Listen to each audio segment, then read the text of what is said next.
I was like, I'm a recovering perfectionist right now. So that is actually one of the reasons my motto is everything is a prototype, because I purposefully try to let go of imperfection. Think creatively about how you want to introduce people to the idea of the type of session that you're going to. But my warm-ups, my purposeful connections are always attached to what's happening in the workshop. So if I need people to have a focus on different perspectives during the workshop, one of my favorite activities to do is the sunset. They're both real, Matt. Yeah. Okay. So that's important, isn't it? Yeah, they're both real. Like, we're real. Because I actually think it is something businesses can learn to do themselves. Things like they need are things like flexibility, ability to pivot, ability to read the room or the Zoom.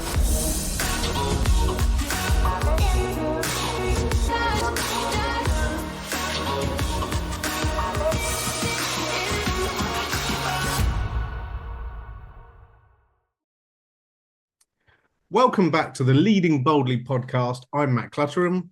And I'm Jenny Jarvis. Today we have a fantastic guest who's here to elevate your workshop game to the next level. Rachel Davis is a leading workshop experience designer and facilitator extraordinaire. With 20 years of experience in design thinking, brand strategy, and creative facilitation, Rachel is passionate about creating joyful and energetic workshop environments. Her motto, "Everything is a prototype," reflects her innovative approach. She embraces the idea that every workshop, strategy, and mentorship opportunity is a chance to learn and grow. So whether you're looking to infuse creativity into your sessions, enhance your team's facilitation skills, or explore the ins and outs of virtual and in-person workshops, Rachel is your go-to expert. So we're really thrilled to have her here. So get ready for an inspiring conversation as we dive into Rachel's insights on crafting engaging workshop experiences that bring people together in delightful harmony. Rachel, welcome to the Leading Boldly podcast. I'm super happy to be here. I think this has been a long time coming since we first talked. It's been a while, yes. Trying to get our diaries together, especially with time zones and everything, has been interesting. Absolutely. And you know, apart from the listeners and the viewers on YouTube, we run a lot of workshops, and I'm really looking forward to upping my game today. So thanks for joining us. Yeah, absolutely. You got it. Challenge accepted. So tell us your story, Rachel. It always begins somewhere, normally in childhood. What were you like as a child, and what got you passionate about workshops? Yeah, I'm going to be honest. I don't remember a whole lot about my childhood. So I'm one of those. But I do, as I was getting, into my teenage years, I'm very artistic. I was like an art honor society. Art and design was really what was really interesting to me when I was a kid. So that was how I have a design background. So I did a lot of that first in my career. And I actually have a degree in mass communications and PR, which is, I guess you use that in workshops. So I kind of use it, but I don't really use anything that I learned in school. And so I started my career really in communications and internal communications, which, as we know, is kind of related to workshopping. But it's really about helping people have conversations that unfold, right? And that's always been of interest to me, even when I was younger. I guess I was the person that people came to and for advice and talking through things with, and that kind of helped with the conversation aspect of things that I love. So apart from your artwork and stuff, did you have any other hobbies when you were younger, or was it all art-based? Are you introverted? Are you? So I'm kind of an ambivert, right? So or like a closet introvert, if you will. And you wouldn't think that for a workshop experience designer and facilitator, right? I could be really on when I'm in sessions. I'm really close to close friends, small groups, things like that. But, as my husband will tell you, I have a time limit on happy hours. So like if we go out to a happy hour, he knows it's a 2 or 3 hour time limit. He looks, maybe we even have a code word sometimes. So when my social battery has dwindled, so I would say yes, I'm probably closer to an introvert than an extrovert. You're quite open about having ADHD. We've had long chats about it. And Yes. so did that appear when you were younger, or was it something that is more recent? Well, I don't think I ever knew what it was Yeah. when I was younger. Like I just was So nobody always picked up on it when you were younger. It was no, because I was the overachiever in school, and I focused on school a lot. I was like, I'm a recovering perfectionist right now. So that is actually one of the reasons my motto is everything is a prototype, because I purposefully try to let go of imperfection. So I think it was just, oh, you're, an overachiever, you're a hard worker, but that was something I could focus on and hyper focus on. It's so funny that you say that. I'm doing a course at the moment on mindfulness. And one of the things last night that we were talking about was, what are we ready to let go of? So I just written down your let go of imperfection. Yeah, I'm not there yet, but we'll get there. And that's actually, we run those, one of my co-facilitators, John, and I run Miro Board Improv. And the whole purpose of us starting that was to let go of perfection, even on things like Miro boards where we try to design them to perfection. So that's exactly what that whole session is about. Basically building a board in real time with audience suggestions, bringing in improv techniques, and just it's not that you don't care about what it looks like, it's that you let go of the end result. Mm-hmm. Yeah. And you have to do that in workshops all the time. Like workshops Oh, are never yes. perfect because they're full of very many different people and thoughts and ideas and beliefs and values. So they can't possibly be perfect. Yeah. And if we're going on to workshops, why should businesses even run a workshop? Well, I want to go back to something you said there first about them not being perfect. If every workshop you run isn't the same, you're not doing it right. Right? They have to be different because there's different minds in the room and different people in the room, and everything is going to turn out different. I don't know if I mixed up how I said that. But if every workshop is the same, we get you're not doing it right. Yeah. Yeah. Okay. Why should businesses run why do workshops at all? So my answer to that's kind of a different one. Sometimes don't do workshops, right? It has to be the right thing for a workshop, because if you try to make everything a workshop or call everything a workshop, you're just kind of bastardizing the term, right? Like, well, it becomes a buzzword. And I think it is kind of a buzzword right now, even because everyone's calling things work, especially after the pandemic and things like that. Everyone's calling things workshops. So sometimes if you notice, some things I'll call workshops, but some things I'll call sessions. So it also really depends on your audience and your goal. If you're just information sharing, it's not a workshop, right? You have to understand that balance between what you want to bring in there as information sharing and what you want to bring in there as engagement. And I usually refer to that as the difference between fill space and make space. And workshopping really needs this make space aspect. There can be a split, like you could do a little bit of information sharing, but you need this area where people can have participatory decision making and collaboration and bringing different perspectives together.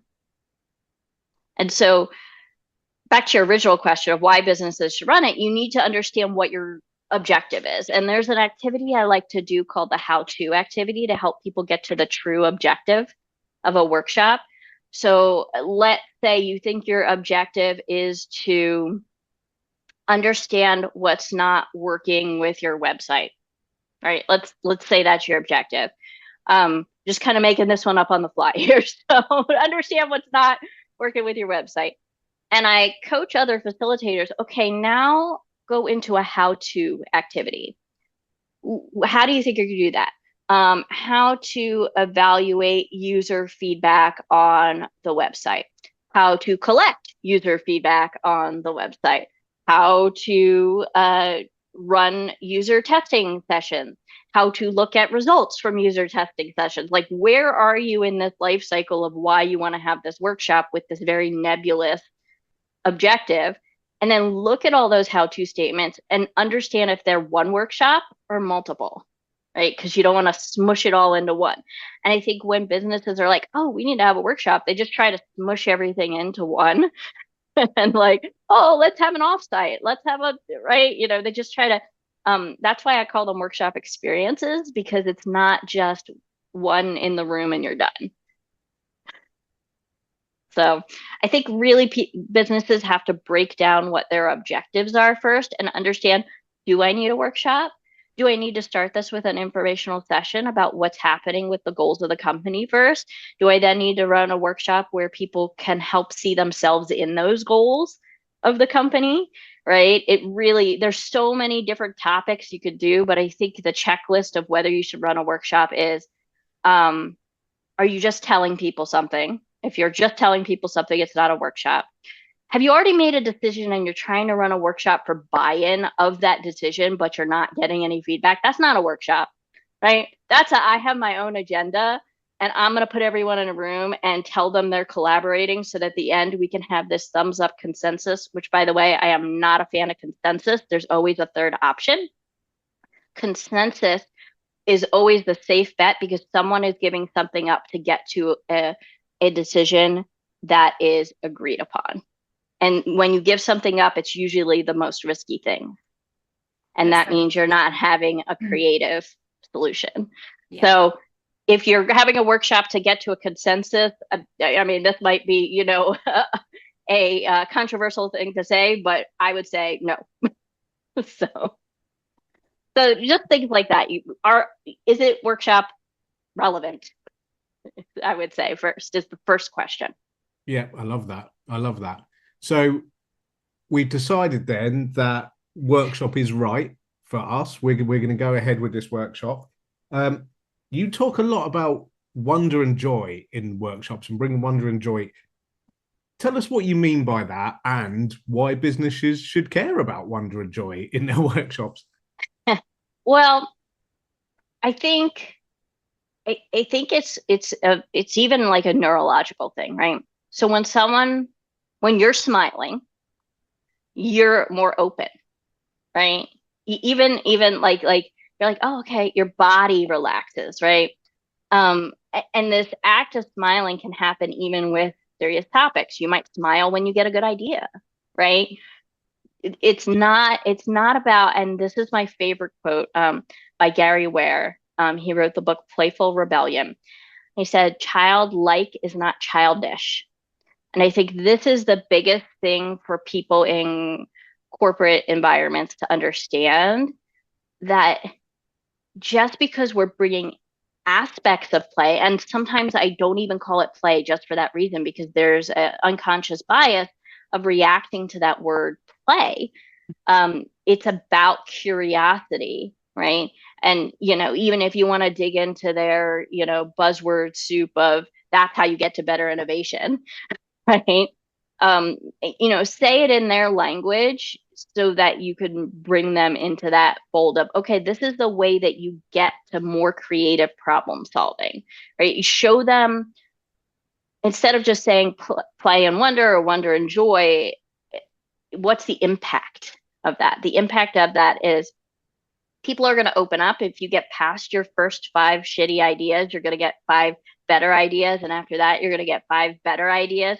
But if you cut people off after those first 5 ideas because you're trying to move fast, or you're trying to stick to a schedule, or you're trying to stick to your perfect agenda, I've been there.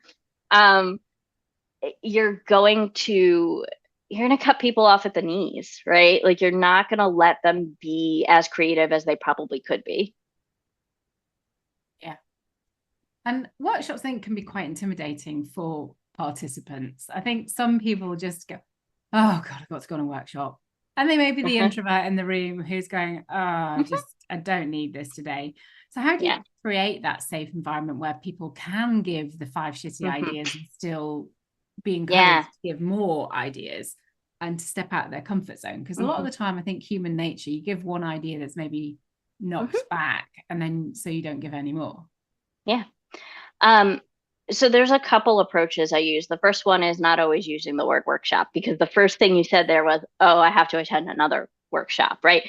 Just how you talk about it is going to be the first impression for people, right? The second one is, don't just send a calendar invite. You get a calendar invite for everything else in your world, right? If you want to create this experience, think about that opening moment, that first touch point that people are going to have with this workshopping experience. I can't remember off the top of my head. I think it was a Disney or a Pixar thing, where when they used to have brainstorming workshops, they would actually put up posters like in the cafeteria in the office, like fun little something is coming posters, right? Things like that, like, like movie teaser posters, right? But like, think creatively about how you want to introduce people to the idea of the type of session that you're going to have. Right now, it's a little harder where not everything's in person anymore, but we have things like video. Lots of times I'll send a Loom. I'll show that I'm a person behind the workshop, especially for introverts. And I make sure that the Looms are not more than 2 minutes for our neurospicy people. And they have captions on Loom. So I make sure that kind of speak to all those different personalities. Another thing that I do is, if it's a team, I try to have one-on-one interviews with the participants beforehand, especially from an introverted perspective. If you're able to have that one-on-one conversation with someone, which is a lower risk and maybe even kind of helps you make an initial connection, so that when you're coming into the room, it's not like, oh, I don't know this facilitator, I've never met them before. Like, I know my brain, like, if someone doesn't tell me if there's like parking somewhere, my brain's gonna be like, well, I can't go there. I don't know where to park. I don't know, right? So I need to have that information to complete the holes in my knowledge before I go into an experience like that. It's really funny, actually, because we're going on, it's not a workshop, it's a course for a few days, a week next week. And one of the instructions is that we got to choose a piece of music and we had to choose a costume. And literally for 2 months, people have been going, why? Like, what? What is it? And they keep coming back. What are the saying, parameters? just go with whatever, it's whatever you think, whatever. And people are still like, no, I need to know the detail. And for some people, it's really, really, really stressful when they don't know the detail, because they need to know it. And for other people, the vagueness is good. But they're very, very strict on it being vague. And I know there's an awful lot of stressed people out there, including myself. I did the music. Music was good. Costume, not my thing. I would be the same way. And I think one of the biggest things is understanding who is in your audience, right? Like, sometimes, people sign up ahead of time if they're not a team that's working together. In a case like that, where you want to be vague, you might include something like, this type of activity is going to, help us with whatever the category is, creative thought, imperfection, blah, blah, blah. Like keep it high level enough, but give them something to be excited about with it instead of anxious about. Yeah, I agree. Yeah, I love that.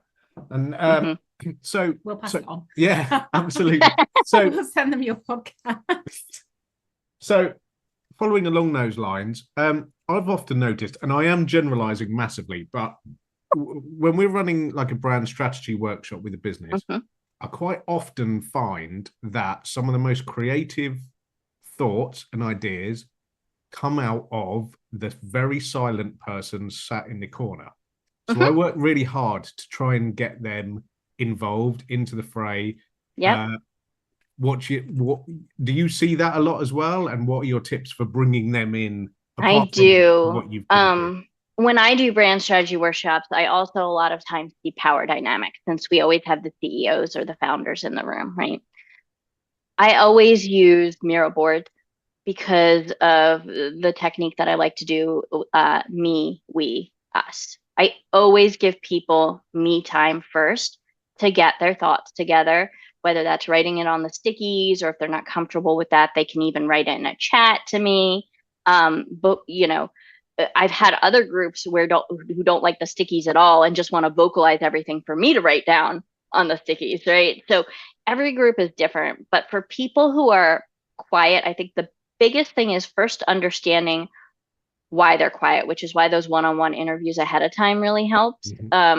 kind of get to know what excites them in those interviews. And if we get to a portion where like, oh, hey, I know that Jenny is really adept at storytelling. I wonder if she might have something to add here, right? Like pick that thing that makes them really excited. That's their hyper focus, right? In ADHD terms. And play off of that, right? I think some of the other ways are just prompting in different ways. And I think I said this a little bit in the Brand Builder Summit, but stay away from whys. Everyone's all like, oh, use 5 whys. And I'm a design thinking person, right? But when you ask someone a why question, they automatically go into defensive mode. Why are you asking me why? Right? See if you can rephrase that as a what or a how question, and it'll get them to open up better. So, let's say you're looking at the current mission statement. Why is your current mission statement XYZ? Right? How did you come about? How did you come up with your current mission statement? What was going on in the company at that time? Was it when you first started? Right? Change it into a how, right? Or what does the current mission statement mean to you? Right? That's a little different than why is it this, right? I mean, you can even hear it sometimes in people's voices. They get very aggressive when they ask why. And so automatically your body and your mind is just going to go into defense mode. One of the first things we're taught in coaching is don't ask why questions. There is definitely a place for why questions. That is for sure. But, oh, yeah. But to get people on board, quite often they are not the way to start. Yeah, it's not the one for quiet people or for really strong-headed founders too, right? So you have to understand the different personality types, I think, in the room and what's going to resonate with them. So I think also for quiet people, one of the things is making them feel comfortable about what they're saying. So like when you have the one-on-one interviews with them, right? I use those interviews to come back with themes and patterns to craft the workshop. But I always remind people that those are anonymized. Nothing you say is going to get back to your boss, right? This is not what this is for, right? Like open up so that I can use this information to craft the best experience possible. Yeah, I love that. We quite often, before we would even workshop with a new group of people, or do much work with them at all, actually, we like to use a personality profiling system with them. We use DISC personally here, and it's so important in understanding how people really like to be communicated with, I think. So you mentioned DISC. I have a very strong opinion on personality tests. Come on then, Rachel. Yeah, let's have it. I think people change and grow, and if you're going to use a one point in time of a personality test, I am very much against that. However, I have taken DISC, I have taken other ones, and I know there's some good ones out there. But for me, and especially as my neurospicy brain, and also as I've grown as a person, I feel like any point in time I could answer that test differently. Right? Oh, for sure. It's really interesting because I'm trained on DISC, and the first time I did it, I was like, oh my God, that is me. Like that answers so many questions. I'm a high I, so it's pretty much all I, and it answered a lot of questions. Also think I've got ADHD too. So I think sometimes a lot of the I's do, but then I go to do the test like 2 years later thinking it's going to be different. I've changed loads since then. Bloody high I again. I'm like, what? I've changed loads. I've done something. It could also be how taking the test influences you. So it could be the mindset that you go into in the state of mind that you are in before you take the test, right? So if you look at all the different conditions around you, and it's the same with workshopping. What are the conditions around you? What happened to that person before they entered the workshop? Did they come out of a very stressful meeting, right? where's that person need to go after the workshop? Are they thinking about that, all day long? Like I told you, I have jury duty tomorrow. That is all I'm thinking about today. Right. So like where are people's brains? And that kind of, it takes me to your purposeful connection that you do at the beginning of a workshop. It's purposeful, right? You're trying to get people in the mindset to do the things that you're going to do together, right? That's how I view, and I don't call them icebreakers, right? It's this purposeful connection, everybody intentional. loves an icebreaker, not. Yeah, even especially introverts, right? So I think the way that I do, so sometimes I have a check-in that's really light, like how are you entering today, right? Something like that, like how are you feeling? And it might have a couple different options. It might even be a poll or an interactive card. But my warm-ups, my purposeful connections are always attached to what's happening in the workshop. So if I need people to have a focus on different perspectives during the workshop, one of my favorite activities to do is the sunset exercise. It's actually originally from IDEO. And that's actually, I did that in my lunch and learn for brand builders. But what it is you have people have two pieces of paper, one piece of paper, you fold in half. And the first thing you ask is so everyone's got a Sharpie, make sure it's not pencils, right? For those erasers and perfectionists. Right. And this is a case of you don't want to tell them a lot. You say, bring a paper and a marker, right? Because you don't want to tell them they're drawing a sunset, because then they're going to think about it ahead of time. But what you can tell them ahead of time is, we're going to do an activity that's going to help you look at things in different ways, right? Or something like that, or think about different perspectives. And so they have their paper and their marker, and you say, okay, draw a sunset, 30 seconds. Don't tell them anything else, just have everyone draw a sunset. And then you have everyone in the room raise their hand when you say, okay, whose sunset has a horizon line? Whose sunset has a tree, maybe a palm tree? Whose sunset has some sort of water in it? Whose sunset has sun rays? And then my favorite one is whose sunset has some sort of bird in it, maybe the one that looks like McDonald's arches, right? And so usually everyone has at least one of those elements, and then you have everyone hold them up. You could see how similar those sunsets are. Now you just say, you don't kind of explain why or anything like that. You go on to the next piece of paper and you say, all right, now 30 seconds, I want you to draw a sunset that you remember. Who were you with? How did you feel? Think about that and draw that. Right? And so then people draw something completely different than when you just ask them to draw a sunset. And there's a couple different reasons for this activity. It helps people connect with each other, because then you can ask people to hold up their sunsets and tell the story behind their sunset. And then it helps people in the room connect with each other. But it also showcases that changing the way you ask about things gets a completely different perspective out of people. So if they're having a conversation in the workshop and let's say there's a disagreement or a conflict, be like, all right, now ask it in a different way, instead of just continuing to say the same thing to this person and argue, right? See if you can get a different perspective out of them.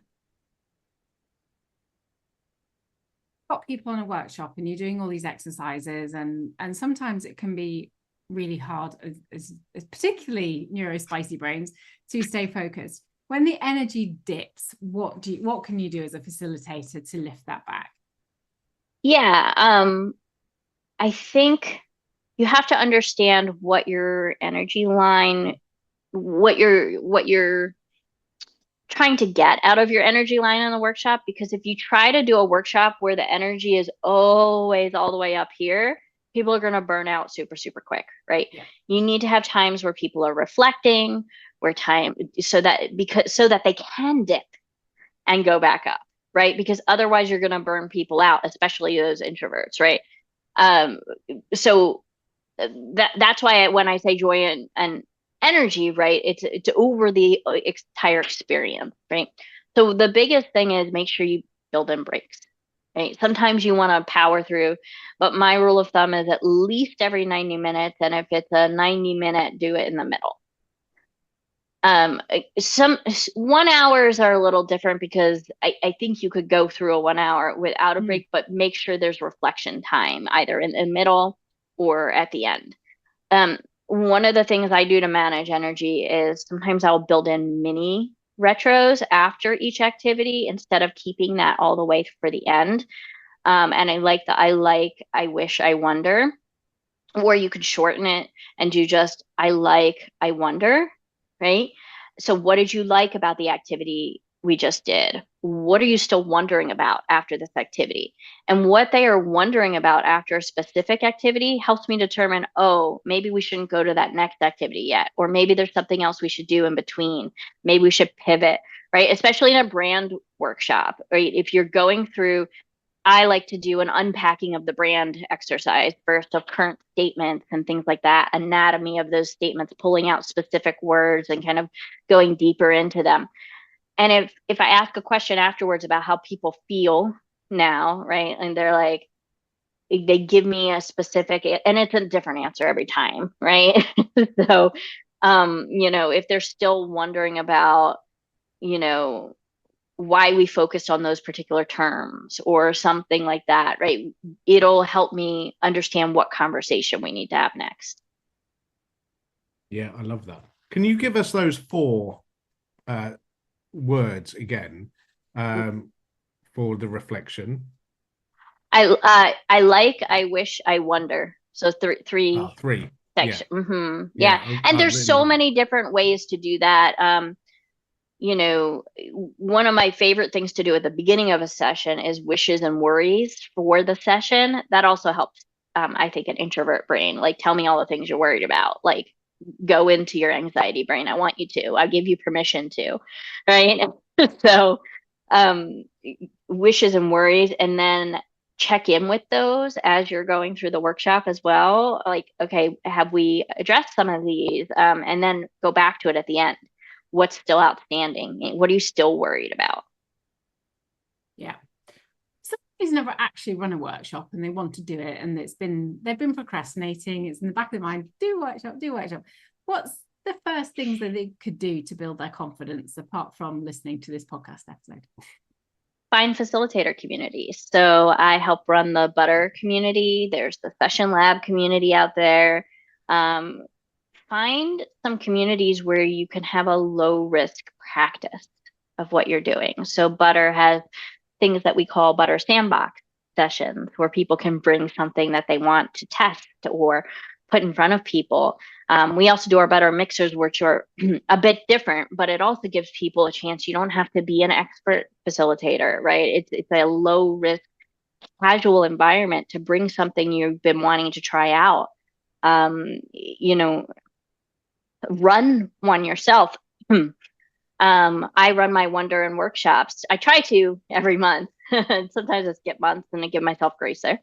Or I try to give myself grace, or my husband says, stop it, be nice to yourself.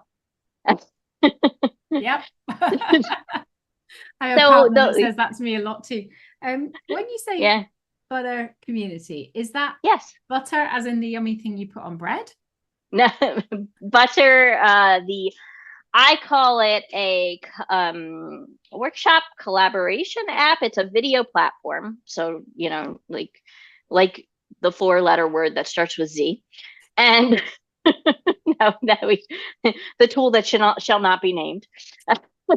So it is made by workshoppers and facilitators for workshoppers and facilitators. Like, that is their use case. This is a platform that was created to really get that engagement out of people. And there's a lot of things in it that you don't have to use all of them, right? It's just the way I like to talk about it is if someone comes to you, let's say a client came to you and says, I want to do an offsite, and it's in person, right? You wouldn't say, okay, let's do it in the conference room you always have your morning meetings in. Why would you say that to them for an offsite, right? So if someone comes to you for a virtual experience or workshop, you wouldn't say to them, okay, let's do it in the Zoom or the Teams, which is at my absolute, like, I can't even say the word Teams without like flinching. that we are in every single day, and that every time you hear the little chime from, your whole body just shuts down. You would never say that to them. You would say, all right, let's take you out of your day to day. Let's interrupt your normal habit and let's do something that's off-site. You would bring them into something like butter. Right? That would take them out of their normal thinking, because they're not going to think creatively if you put them in the same situation they're in every day. That's genius, Rachel. I love it. Okay, and is it spelt the same, or is it? It's spelled the same. Yes. Yeah. Great. We will put a link to it in the show notes. Yes. Yeah. There's also a new tool they're coming out with called Butter Scenes, which is actually what I used during the Brand Builder Summit. So let's say your company doesn't want a new platform or something like that, and they really want to just stick to Zoom. So, or they, like we used with the brand builders, it was the Circle integrated video platform. This is a link that you provide that creates an interactive workshop or page that people can click on and interact with while you're on a different video platform. And so usually you will share a version of that. So this is in very early stages. There's a wait list right now for it, but I was able to introduce it to people through that summit. And it gives another option for people who are like, oh, I can't get a Butter account. Interesting. Yeah. And so, and that brings us on to a really great subject, actually. Real, virtual. Have you got your So they're favorites? both real, Matt. Yeah. Okay. So that's important, isn't it?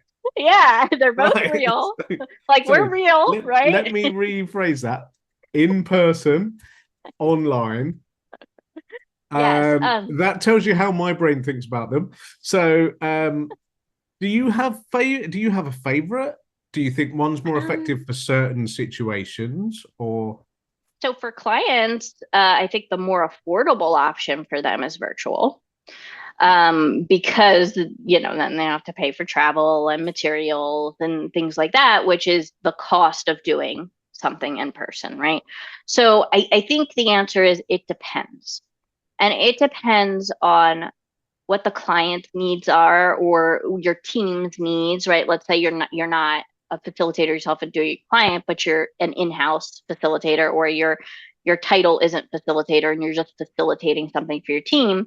You have to think about cost, right? If it's a remote team and it's going to cost a lot to fly all those people in together, and it's going to cost a lot to get the materials, what I would think about instead is how do you bring the physical to the virtual, right? So let's say you want to do something with Lego Serious Play. You could do that virtually, right? This is one of my favorites. I have my purple ducks right here.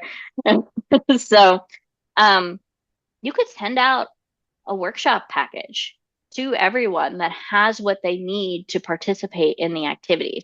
Now, you wouldn't be able to do the collaborative build with something like Lego Serious Play, although you might be able to if multiple people were in the same location virtually, like let's say you had like satellite offices or something like that, where you could get people to multiple locations. I think a lot of people haven't thought about that. They've thought about it strictly virtual or strictly hybrid, where one or a couple people are in person, which I've done, but it's very hard to do. I probably won't do it again. Hybrid is not my favorite. But think about strategically how you could do it virtually, but have people in pods, right? Let's say you had 3 people located in one location, 3 in another, 3 in another, right? Like maybe that is more budget friendly for your company. You could get a co-working space, conference room with a camera for them, each in one of those locations, right? And then you could do something where that's the group that they break out to for a breakout room or a collaborative activity or something like that. I think there's lots of ways to do it. And if you constrain yourself to the black and white, and these are the ways it's always been done, you'll never come up with something new. Yeah, I think it reminds me of, I can't remember who it was now. Somebody we know was saying they did the Tony Robbins thing it's always been in person, and they did it online during lockdown, and they actually got sent a plank of wood to chop, where they cut the wood in half with their hand. And they were sent the block of wood. Everybody who joined was sent a block of wood. It's not something that I think pre-COVID anybody would ever have considered doing that. Yeah, I mean, it's really, and that's what I was talking about, like creating an experience, right? And you should also think beyond touch, like think all five senses, right? What do you want it to, I mean, this is, a very basic example. What do you want to smell like? Are you having a campfire discussion where people go around and tell stories? Do you want to send them a campfire scented candle to everyone light during that so you can kind of immerse yourself in the experience, right? Maybe it smells like toasted marshmallows or something like that, right? Like think all five senses. And this is actually an activity I like to do with strategy. It could be brand strategy. It could also be anything really. Five sensing, right? Give a topic or a statement or something and be like, what does this taste like? What does this sound like? What does this, smell like? What does it feel like? Both tactile, I think I said feel, right? Tactile and emotional is what you want to tell people when you ask feel. I don't know what else I missed. Sound, smell, taste, all those different things. And it's really interesting sometimes what people come up with for those things. So so do you have a favorite before I ask the next question? I mean, I love doing in-person workshops because I like things like Lego Serious Play, and I'm actually in the process of getting Lego Serious Play certified right now. And my husband and I are actually running a workshop in November here in San Antonio that's going to be in person for developers and engineers for an organization called DevSA. And we're doing a workshop on team comms that don't suck, just Lego. It's the title. So we're doing some specific activities about improving team communications related to doing those activities through Lego and learning those concepts. And I mean, I love stuff like that. But again, then we have to go out and buy the materials. And this one is, a pro bono one. So, yeah. I mean, I have a lot of Legos already, so it's not a problem. But, there are costs associated even with doing ones in the community. I also really love virtual workshopping because I use Butter. And I introduce people to a way that a virtual experience can be just as good as an in-person experience. And I feel like as long as you set the expectations correctly for a virtual experience and you create an experience that is facilitated well, it's just as good as in person. Yeah, that makes sense. Yeah, I mean, my coaching diploma was all face-to-face, but then with COVID, they've gone online and they haven't gone back to face-to-face again because the overheads were huge compared to what they've got now. But actually, they still do a pretty good job.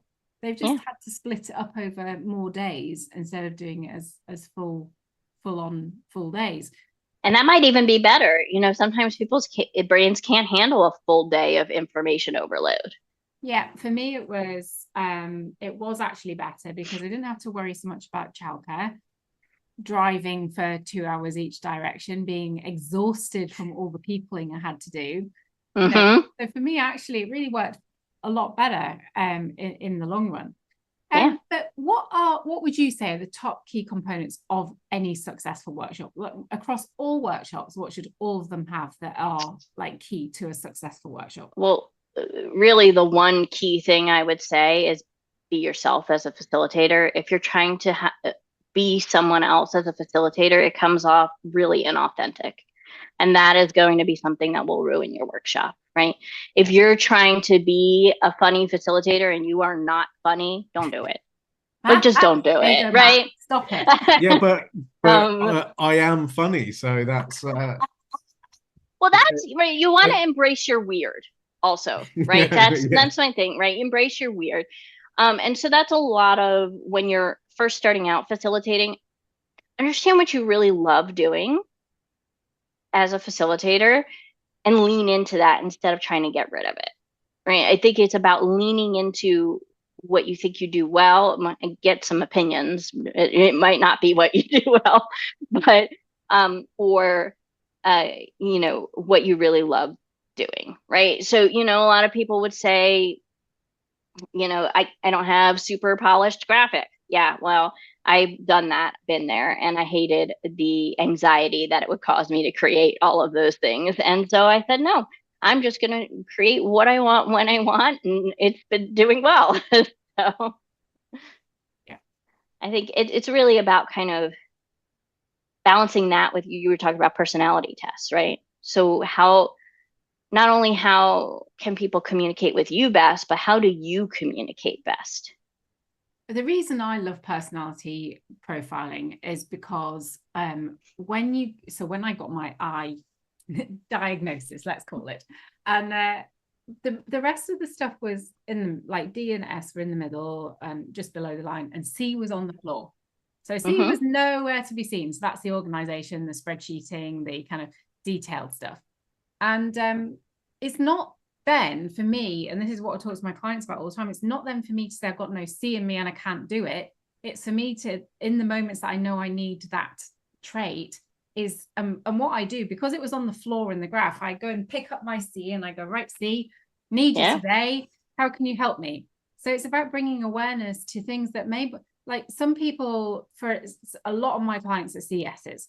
So they don't have the D. The D's nowhere to be seen, but they're still managers, still people. So sometimes they have to have some D. So it's not that they have to become a person that's the D. It just means that sometimes they have to go, right, okay, I need D today. So how can I channel D in my own way that suits me? Right. And that's why I love using it, because I think it highlights to people the things that maybe they're not so strong at. It's not even about looking at their strengths. It's looking at what they're not strong at and going, that doesn't mean you can't do that. That just means we have to work with that more than, or surround yourself with people. Oh, right? Yeah, absolutely. So, like, as a facilitator, if you know you're low in one area in terms of how you facilitate, bring on a co-facilitator that can balance that. Yeah. Right. Yeah. So our profiles are opposite. Yeah. So.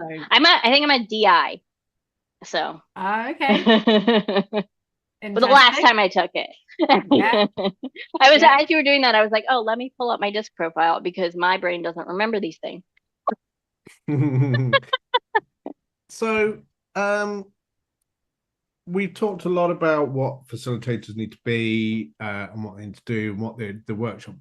Is this something that businesses can learn to do themselves? Or do you think a business would always benefit from having an outside perspective and someone coming in? That's a great question, because I actually think it is something businesses can learn to do themselves. A great question. One of my offers is being a fractional facilitator, coming into a company and helping them come up with facilitation systems that they can use, and helping get their people, knowledgeable about facilitating certain things that naturally work into their workflow. Whether that's facilitating something for internal teams or facilitating something for clients, right? We look at that journey map together and where are the touch points for where you want to have facilitated experiences. And obviously you can leave that open for, if you want to have ad hoc things. One of the other things we do is understanding the organization's facilitation mindset. And usually that's tied to their organizational culture and their brand, right? What is your facilitation mindset, right?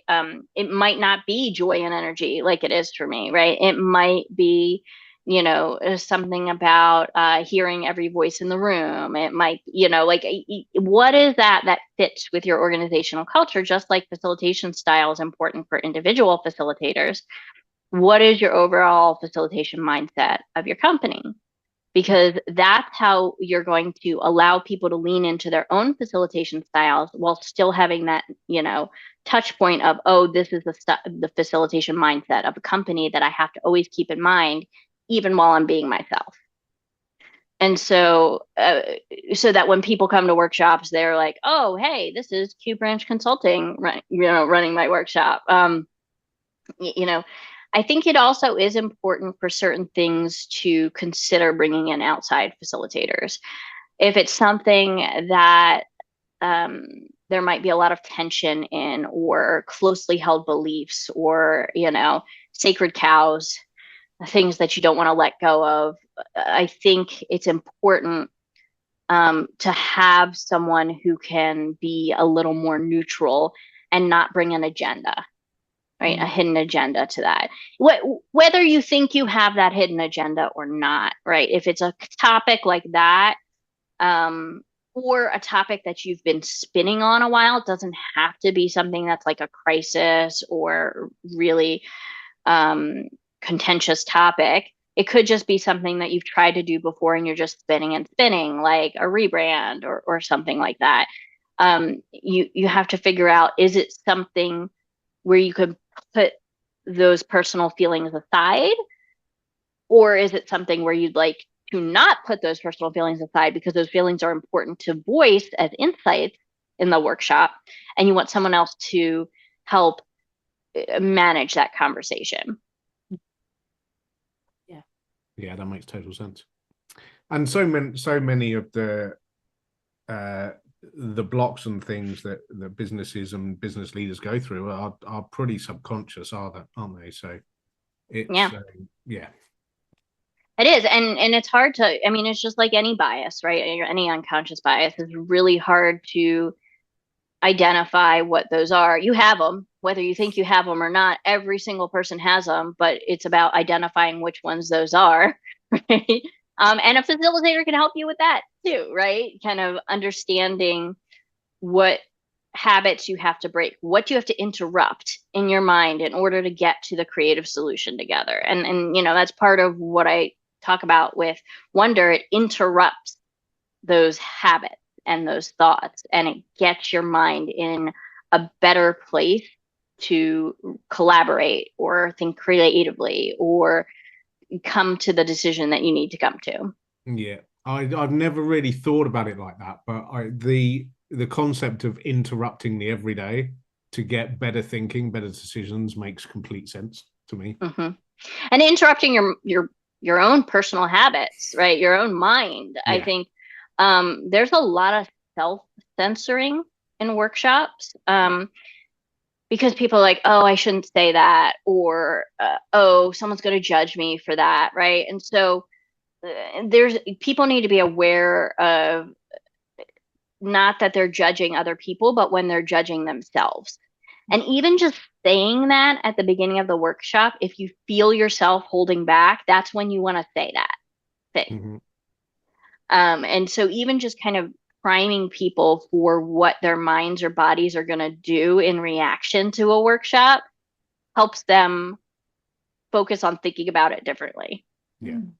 I remember the first time I did a full coaching session with Matt, and he said, I've asked myself all of those questions before for the last year, for years. Why have you got those answers? I said, because you're not anticipating, before you've even asked the question out of your own mouth of yourself, your brain has already answered it. Mm-hmm. And it's already put all the filters and the blocks and everything in place. But when someone else asks you, you don't have the opportunity to do that first. So it's really different, I think, when someone else does something versus when you do it. I think decision. Oh, go ahead. That's okay. I think decision making is also like that, where people kind of waver on saying yes or no to things or moving forward. And I like to use this full body yes. Have you heard of full body yes? And I tell people, close your eyes and think of your favorite food. Right? What does your body do? Does it relax? Do you smile? Like, what happens when you think about that favorite food and eating that and eating it all the time, right? Now do the same thing. Close your eyes and think about a food that you would never want to put in your mouth. What does your body do, right? You tense up, right? Your whole body feels different. So when we're thinking about a decision or asking for a response, what does your body do? Are you in full body yes? Or are you in full body no? Yeah. Or are you... I love that. And I'll tell you why. When we first started working together, I was bringing Jenny in to work with my clients on a freelance basis. and we would be working through some important questions in a session, and the client would give me an answer that I thought was very plausible, and Jenny would go, hold on a minute, because your body didn't match what came out of your mouth. So let's stop and unpack that, shall we? And it was game changing. Yeah. So I use full body yes all the time. I just, I wasn't sure I don't call it that. I love that you call it that. It's brilliant. And so I think it's a really great way of knowing whether you're making. The number of times I've picked up a dress or something and I'm like, and Matt's like, why are you even thinking about it? Put it back, because you've just gone, And I think decisions in life have to be, just all decisions have to be more, is my whole body in with this? Like, are we all in? Are you all in? Why? What's in the way? Do we need to be all in, or can we just completely let it go and get rid of it? And what's the weight of that decision, right? If it's something that you can move past in a workshop, or put in your bike rack, I don't like to call it parking lot, just changing words of something. I also use the term wonder wall if there's questions that come up during a session. Is it really something that's holding people back, or is it something we can come back to, right? What's it doing to the room? And I can't take credit for that full body yes. I have no idea where I read that, but I read it somewhere. Yeah. Come from somebody. In your workshopping career, what have you learned about yourself from holding workshops? Well, I've learned that I have a long way to go even still.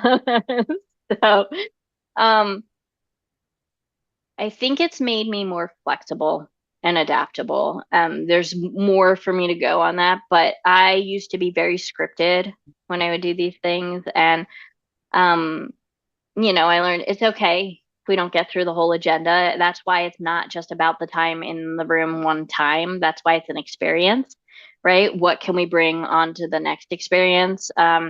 It's okay if it doesn't all happen at once. It's okay if it's a choose your own adventure and the conversation goes in a different direction. And so these are things where I've adapted my own facilitation practice to kind of keep my planning brain, but allow for pivoting.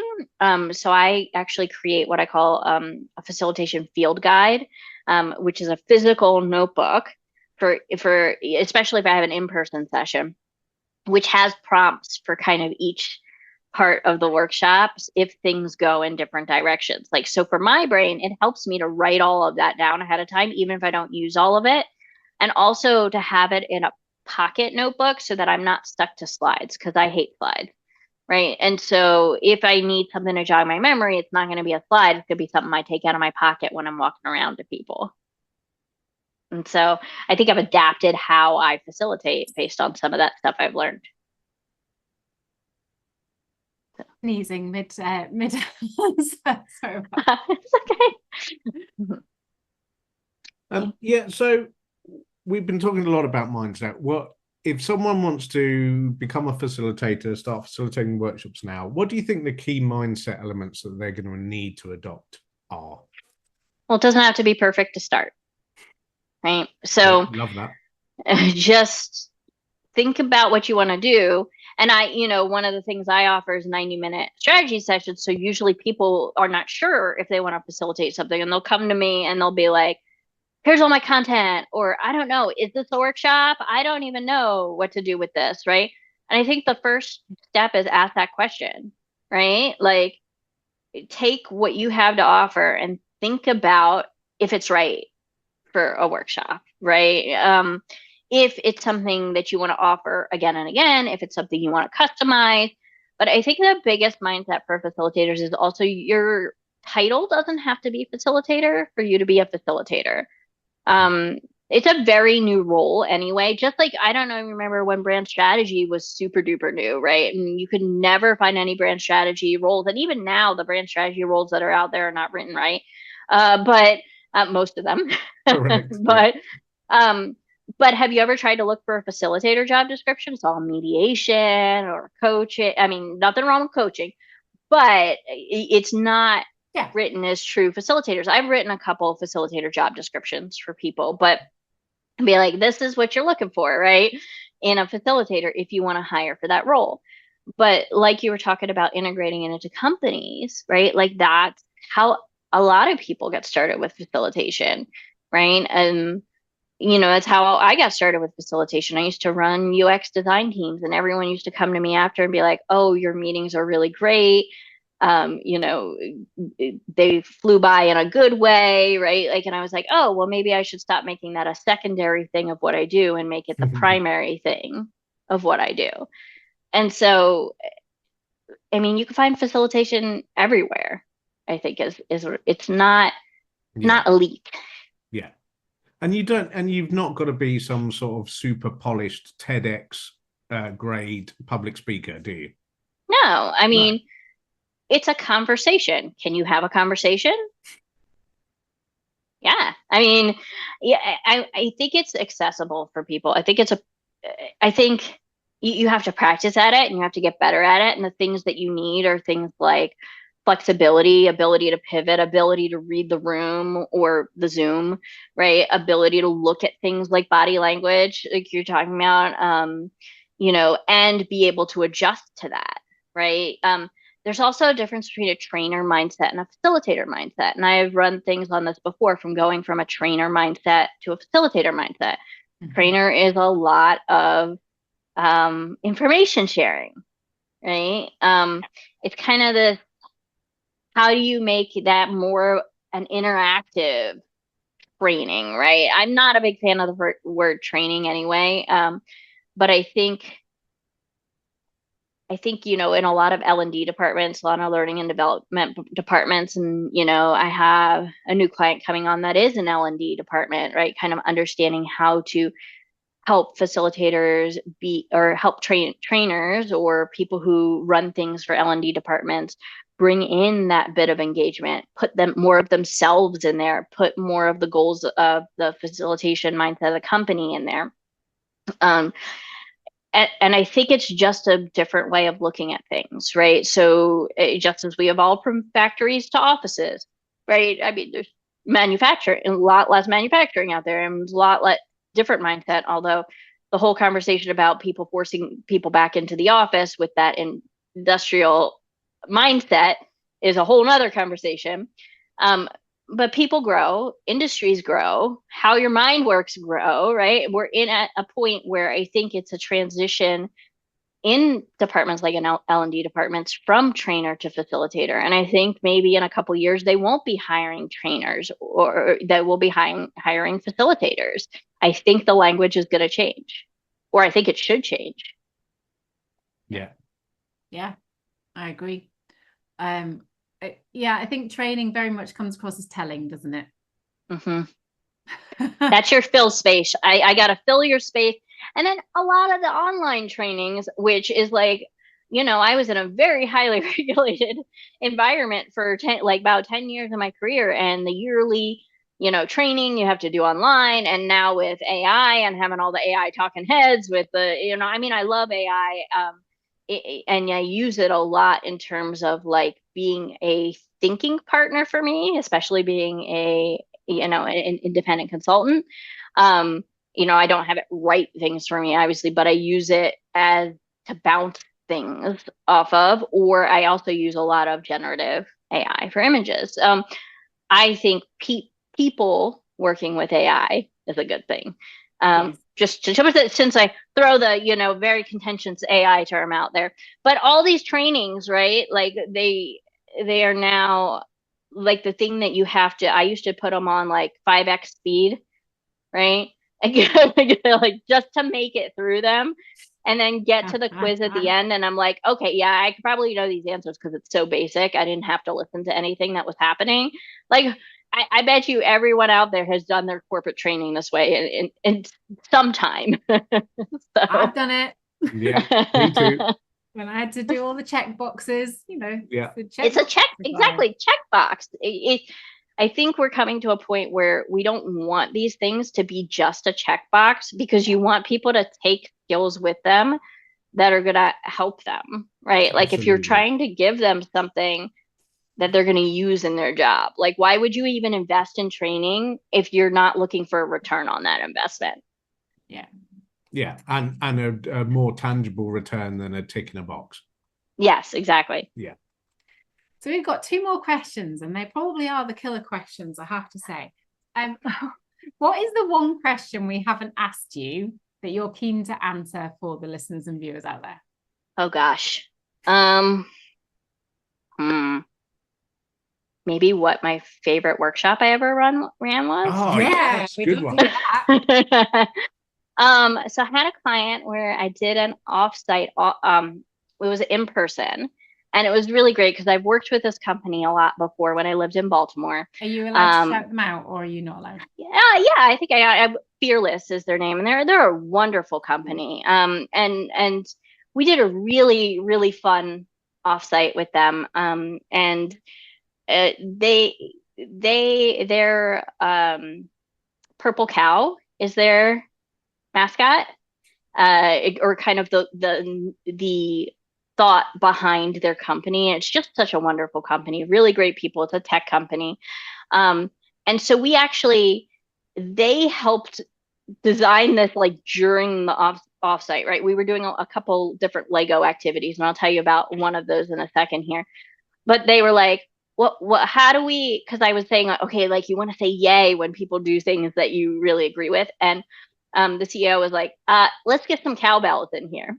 And so he actually went and got, their color is purple, got all these purple cowbells for everyone to use during the offsite to kind of like support each other and cheer each other on. And it was just such a wonderful way. You're talking about keeping energy up, right? Such a wonderful way to keep that energy up and support each other. One of the activities we did, and we're actually doing again in the November thing I was talking about, it's a tower build competition with Lego. So it's based on Lego Serious Play, but it's not like in their regular framework of Lego Serious Play. What it is you actually, the facilitator builds a tower but hides it somewhere in the room. Okay, it's where people can't see it, and then each group, you can break it people up into teams, is going to get a set of Legos to be able to build that tower. And they're all similar sets. You could throw a wrench in there if you want to throw in like an odd piece in one that's actually not in the tower or something. And what you do is you have the teams take about like 10 minutes to like strategize. Okay, how are we going to tackle this? And before you do that, you tell them, okay, for the first 30 seconds, someone from each team is going to go look at the tower. You can't bring anything with you. You can't use a phone to take, or I don't say you can't bring anything. The only rule is you can't use your phone, and you can't take pictures of the tower, right? So that they can kind of come up with their own strategies for this. And then each team sends someone for 30 seconds to look at the tower, sends them back to the group, and then you have a minute to build together, right? They bring back their knowledge of that tower. And then they send someone again. Now, I don't tell them whether they can send the same person or a different person. They have to come up with that themselves, right? So when you're facilitating this, don't give them those hints, right? See what those teams do. And then they come back and build for another minute. And you do this, it depends how long you've set aside for the activity, usually about 20 minutes until someone builds the tower or the time is up. Right? And it's really great because it has an aspect of competition, but it also has an aspect of planning. How did you plan with people? How did you communicate with people when you were planning? Is there something you would change next time in terms of it? Actually had one team once who had the person who was going to visit the tower for 30 seconds take the Legos with them and build as much as they could in front of the tower and then bring it back to the team, right? I had people bring pieces of paper and try to sketch it out, right? So if you're doing this and you're listening to this activity as a facilitator, do not tell them these techniques. See what they come up with, right? And this is one where you don't want to tell them that much, but what you will tell them is, we're going to do a little tower build competition. And the goal of this is to learn how you communicate and learn how you work together and learn how you plan, right? And you could tell them kind of some of those pieces. And I think that was my favorite thing to do in person. That one's my favorite one to do in person because That sounds really awesome. people get really into it.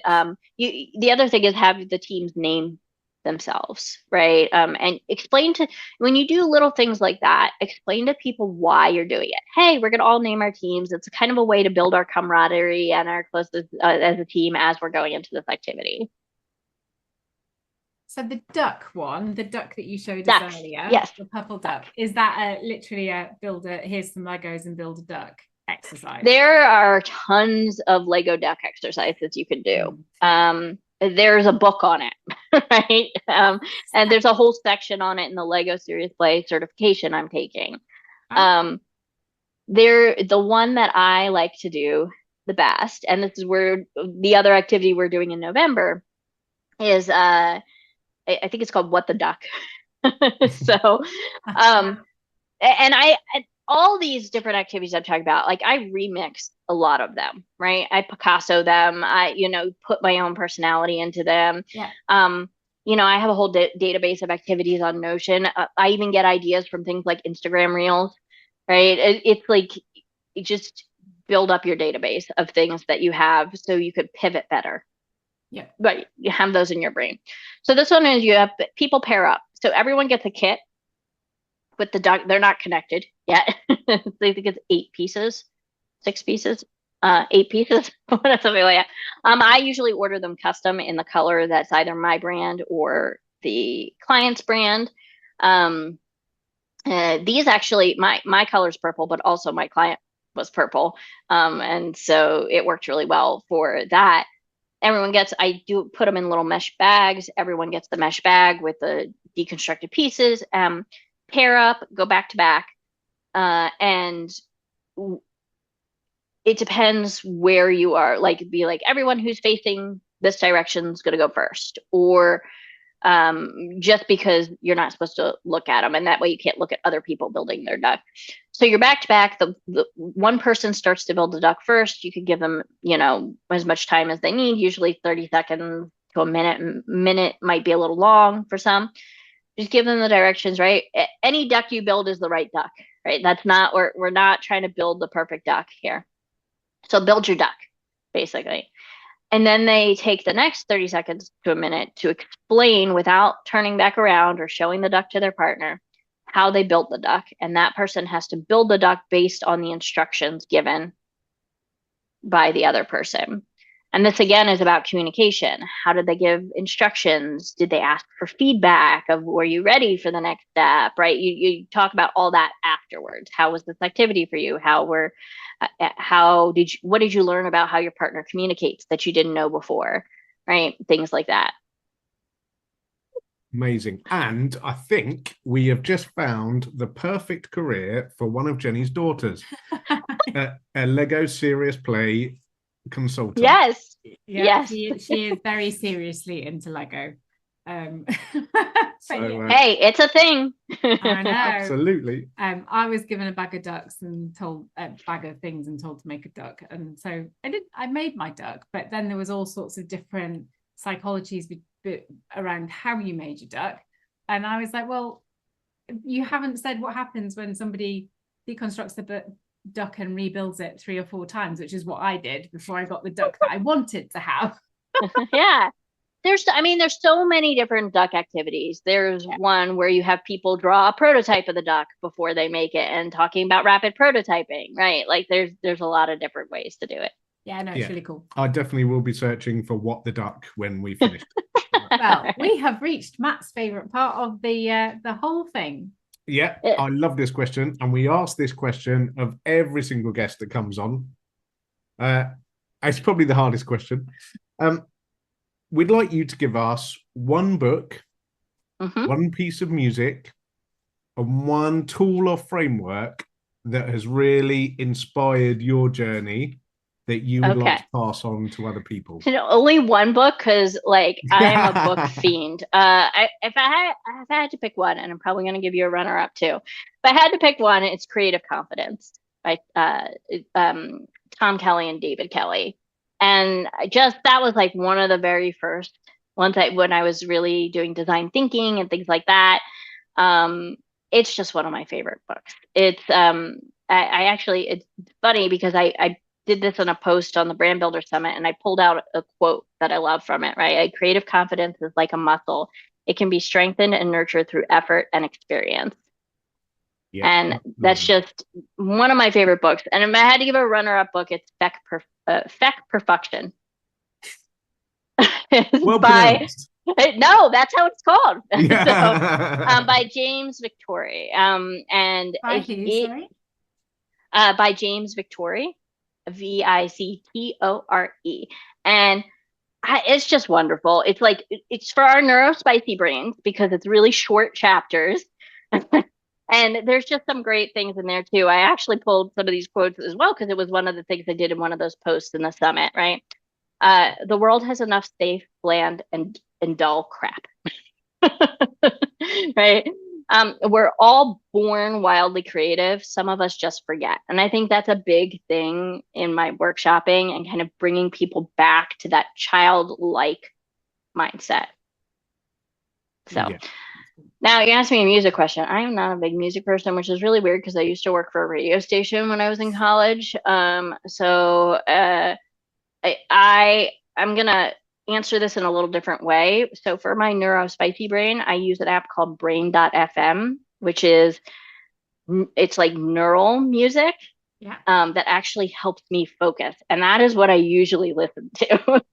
So it actually helps my brain get in a place where I'm like, okay, I can focus for, at least the 20 minutes before my timer that I always forget to use for my 5-minute break goes off.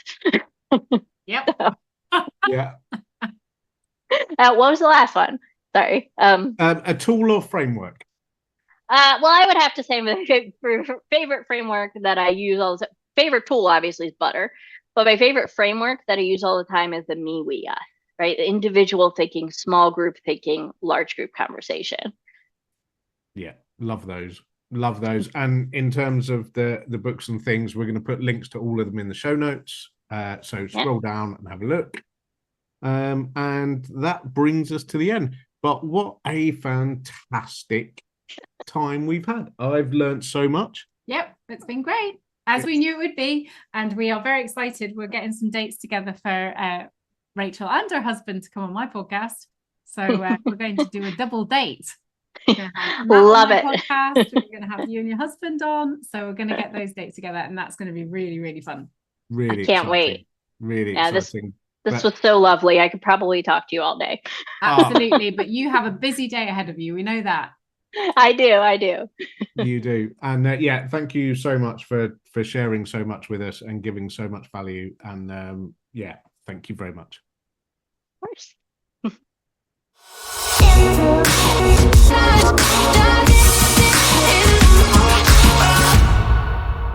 Quick one before you go. If you want to grab a free PDF download copy of my new book, Being Bold, How to Use Brand and Human Transformation to Skyrocket Your Growth, just drop into the show notes where I'll put a link to your free copy.